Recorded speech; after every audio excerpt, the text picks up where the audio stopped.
떠들썩한 파티가 벌어진 어느 날 저녁, 필라르 테르네라는 문간의 등나무 흔들의자에 앉아 천국의 입구를 지키는 듯한 모습으로 숨을 거두었다. 그녀의 유언에 따라 필라르 테르네라는 흔들 의자에 앉은 채로 매장되었는데, 댄스홀 한복판에 판 커다란 구덩이에 그녀를 묻기 위해서 8사람의 장정이 밧줄을 매달아야 했다. 몹시 울어서 창백해진 혼혈 여자들은 검은 상복을 입고서 귀고리와 브로치와 반지를 모아 구덩이에 던져놓고는 이름도 사망 날짜도 새기지 않은 돌로 뚜껑을 덮은 다음 그 위에 아마존 동백꽃을 한아름 뿌렸다. 그녀들은 동물을 모두 독살시키고 문과 창문을 벽돌과 회반죽으로 틀어막고는 성자들의 사진과 잡지에서 오려낸 그림과 다이아몬드 똥을 누웠거나 식인종을 잡아먹었거나 바다의 재앙처럼 살았던 먼 곳에 있는 애인들의 사진이 덕지덕지 붙은 목재 트렁크에 짐을 꾸려가지고 제 갈 길을 찾아 뿔뿔이 흩어졌다. 그것이 마지막이었다. 창녀들의 찬송가와 싸구려 보석에 에워싸인 필라르 테르네라의 무덤 속에서 과거는 썩어갈 것이었다. 영원히 계속되는 봄을 그리워하던 카탈로니아 학자가 서점을 경매에 붙여 처분하고 고향인 지중해 땅으로 돌아간 뒤에는 남아있던 찌꺼기마저 썩어갈 것이었다. 카탈로니아 학자의 이러한 결심을 사전에 알아차린 사람은 아무도 없었다. 그는 여러 곳의 전쟁을 피해서 바나나 회사가 번영을 누리던 시절에 마콘도로 찾아왔었다. 그가 이곳에서 벌인 사업이라는 것이 고서와 여러 나라 말로 된 원서를 구입해 서점을 연 것이었다. 어쩌다 들른 손님이라고는 맞은편 집에 꿈 해몽을 들으러 왔다가 차례를 기다리는 지루함을 덜기 위해 더러운 물건을 만지듯이 조심스레 책장을 넘겨보는 사람들이었다. 그는 대부분의 시간을 서점의 가장 깊숙한 구석에서 보내면서 낱장으로 뜯어낸 노트에 보라색 잉크로 무엇인가를 정성 들여 적고 있었는데, 그것이 무슨 내용이었는지 아는 사람은 아무도 없었다. 아우렐리아노가 그를 처음으로 알게 되었을 때 그의 곁에는 메르키아데스의 양피지 원고를 연상시키는 그 종이장들이 2상자 가득 쌓여 있었다. 그리고 그때부터 그가 마콘도를 떠날 때까지 3번째 상자가 가득 차게 되었으니 그는 마콘도에 사는 동안 그 일 외에는 아무것도 하지 않았음이 분명했다. 그가 이곳에서 교류한 사람은 4명의 친구들 뿐이었다. 그는 그들에게 팽이나 연을 받고 책을 바꿔주기도 했으며, 그들이 국민학교에 다니던 무렵부터 세네카와 오비드를 가르치기도 했다. 그는 오랫동안 같이 살았던 것처럼 고전 작가들에 대해 정통했다. 가령 성 아우구스티누스가 성의 속에 받쳐 입은 털로 된 속옷을 14년 동안 한 번도 갈아입지 않았다든지, 점성가인 빌라노바의 아르날도는 어렸을 때 정갈에 물려 불감증 환자가 되었다느니 하는 잡다한 것까지 많이 알고 있었다. 글에 대한 그의 집착에는 엄숙한 경외심과 아울러 시답잖아 하는 냉소가 포함되어 있었다. 그는 자신이 쓴 원고에조차 이 이율배반적인 양명성을 집어넣고 있었다.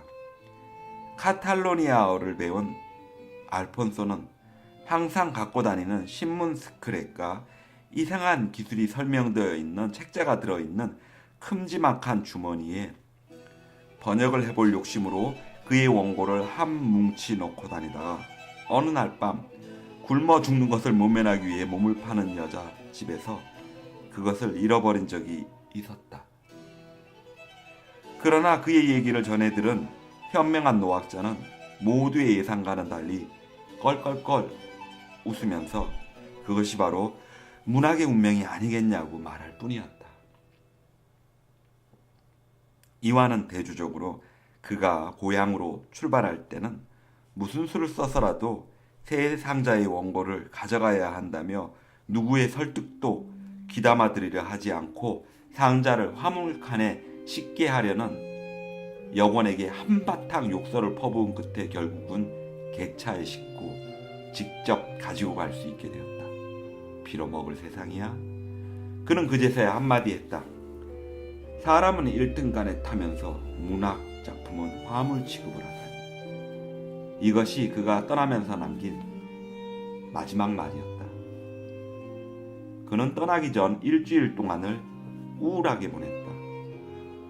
출발 날짜가 가까워지면서 여행 준비를 서두르던 그에게 페르난다를 괴롭히던 도깨비 장난 같은 일이 일어났던 것이다.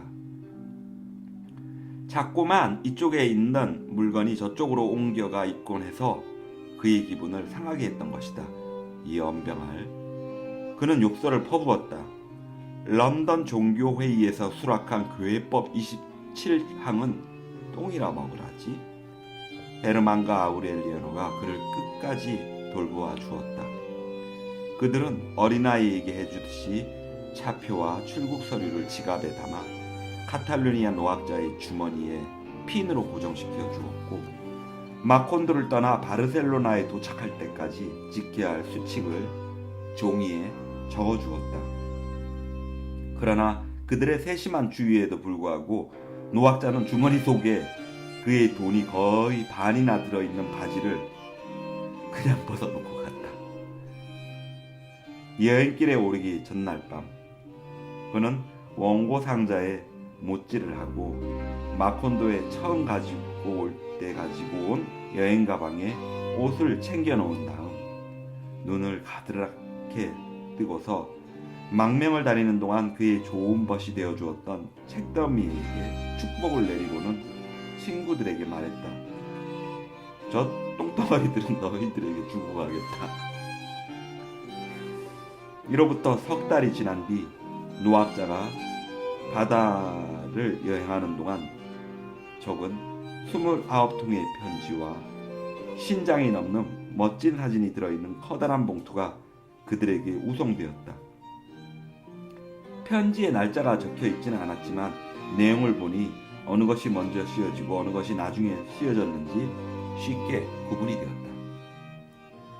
그의 편지 가운데 처음 쓴 몇 통은 그의 평소의 낙천성을 유감없이 보여주고 있었다. 원고 상자를 선실로 들어가지 못하게 제지하는 승무원을 바다에 집어 던지고 싶었다는 이야기. 미신 때문이 아니라 어쩐지 끝이 없는 숫자처럼 여전히 13이라는 수가 무섭다는 어리석기 짝 없는 어떤 부인에 대한 이야기. 저녁 식사 때 배에서 마시던 물이 레리다 지역의 샘에서 밤에 자란 사탕무 맛이 난다고 내기를 걸어 이긴 이야기 등이 적혀 있었다. 그러나 시간이 지남에 따라 그는 대안에서 생활에 점점 흥미를 잃어가고 있었으며 나중에는 배가 육지에서 멀어질수록 우울한 기분에 잠겨 최근에 있었던 극히 사소한 일에 대해서도 그리움을 갖게 되었다. 그의 그리움이 깊어가는 과정은 편지와 함께 보낸 사진에도 잘 나타나 있었다. 처음에 찍은 사진들에서는 흰 파도가 밀려오는 10월의 카리브해를 배경으로 병원 한장복을 연상시키는 셔츠를 입고 새하얀 머리카락을 바람에 나부끼며 행복한 표정을 짓고 있었다. 그러나 나중에 찍은 사진들에는 검은 외투를 입고 비단 스카프를 목에 두르고서 몽유병자처럼 몽롱하게 가을 바다에 떠 있는 배전에 쓸쓸한 표정으로 기대어 있었다. 헤르만과 아우레리아노가 그에게 답장을 썼다. 이렇게 하여 처음 몇 달 동안은 편지의 왕래가 너무 잦아 그가 마콘도에 있을 때보다 오히려 지금이 더 가까운 듯이 여겨졌다. 따라서 그가 떠난 데 대한 서운함도 차츰 사라지게 되었다. 처음에 보내온 그 편지에는 고향이 아무것도 변한 게 없으며 그가 태어난 옛집에는 지금도 분홍색 달팽이가 기어다니고 토스트에 얹어 먹는 말린 청어의 맛은 예나 지금이나 변함없으며 마을 쪽에 있는 폭포에서는 석양이 질 무렵이면 예전과 같은 향기로운 냄새가 난다는 얘기들이 적혀 있었다. 그가 보낸 편지들은 공책을 뜯어 그 위에 보라색 잉크를 사용했으며 한 장에 한 구절씩 적힌 내용들은 장마다 그들 각자 앞으로 사연을 싣고